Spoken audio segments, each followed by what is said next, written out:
Hey there everyone, it's been a while since I've made a video. I've been really swamped with work and university, but now I finally have time to talk about this topic that is very dear to me and something I've been wanting to make a video about for a while. And that's the fact that in my 9 years of trying to make games, I've barely finished any. And today I want to talk about why that is and what I'm trying to do about it. Okay, so basically, if what I'm about to say describes you, then you might want to stick around because I have something to say to you. Okay, so basically, I'm someone who gets an idea every once in a while, and I really love that idea. And so, you know, I start concepting, I start programming, and I furiously work on this project at first. And then after a while my motivation kind of wanes and, you know, little by little it goes down until there's no motivation left. And then I abandon the project for a few weeks. After a while I tell myself, you know, I need to get back to this. Then I look at what I've made and I wonder, what was I thinking? This is a stupid idea, and how am I ever going to finish this? And so I tell myself, okay, I can scrap this project, that's fine.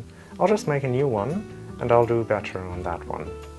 But I won't, and this cycle continues of, you know, getting really motivated to work on something new, you know, my motivation slowly deteriorating, and then me scrapping the project altogether after a hiatus. And this has been something that's been going on for the last 9 years or so, and yeah, I've often wondered why that is. And for this video I've boiled it down to a few simple facts. So let's start with the most obvious one, and the one most of you who are in a similar position can probably relate to, and that's overambition. Whoa, yeah. My projects tend to be more complex than, say, a recreation of Snake or Pac-Man. Even those aren't really trivial, but mine go far beyond that, because I tell myself, you know, I don't want to make that simple stuff. I want to make something ambitious and groundbreaking, and that's the first mistake, because I'm a solo developer who also goes to university, and I just don't have the time or the experience to really make something like that. And I can't expect the world from myself. I gotta eat, I gotta sleep, I gotta do fun stuff, I gotta have some free time. And so, because there's more to life than work, I just have to be more realistic with what I can expect of myself.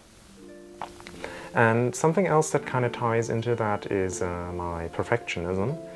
I really want to get the details right, and with that just comes a lot of work in a lot of areas. And then that's also kind of connected to the whole, you know, overambition thing, because not only do I have, you know, a big project, but I want to get every part of that big project right, and that's just, no.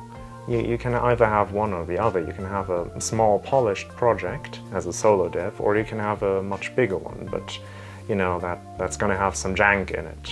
Then you're just going to have to live with it. And I can't live with jank, but I also can't live with small projects. So these two just, you know, kind of complement each other and make each other worse problems than if they were just there on their own. And I feel like these two are the biggest I can speak. These two are the biggest problems, but there are some others. Another one would be a lack of direction. I think that's something a bit more specific to myself, not necessarily the lack of direction thing, but also the reason as to why I lack direction. That's because my game ideas just tend to be very unconventional. I don't go for, you know, I'm gonna make a platform, I'm gonna make a Metroidvania RPG or something like that. Not to say that's easy or anything, but I kind of figured over the time that there are two big components. You gotta figure out what you're trying to make, and then you gotta figure out how you're making it. And if you have something like a platformer, then some of the how is already taken care of because there are so many good examples out there. But if you're making something like I'm currently making, and I don't even know how to describe that game, it's kind of like a horror walking sim with sound-based gameplay? Yeah, there's not really a word for it, or even a genre, mind you, so I'm just kind of, I'm just kind of having to invent things and figure things out design-wise as I go along, let alone the technical implementation, the coding of things. And so this makes it very difficult for me to kind of nail down what my game is, and combined with the other things I mentioned before, that's just very tough. And last but not least, there's also just the fact that I lack a lot of experience in certain areas. For instance, I'm someone who can do coding quite well.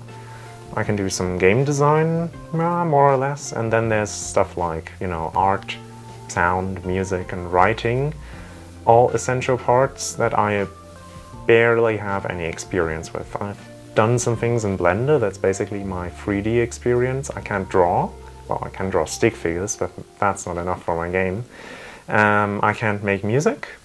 I have no idea about sound design, and I'm most certainly not a good writer. So all of these things that I would require assistance for are just things that I'm figuring out on my own because I can't be bothered to ask anyone for help.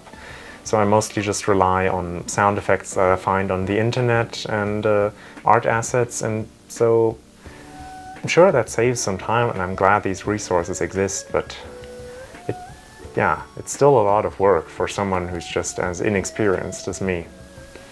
And so basically these are the 4 components that I thought were the big problems. And there are most certainly others, but I think these are the biggest issues I have. And so now that's all well and good, but what am I going to do about it? And first and foremost, it's to just make a game that's far simpler.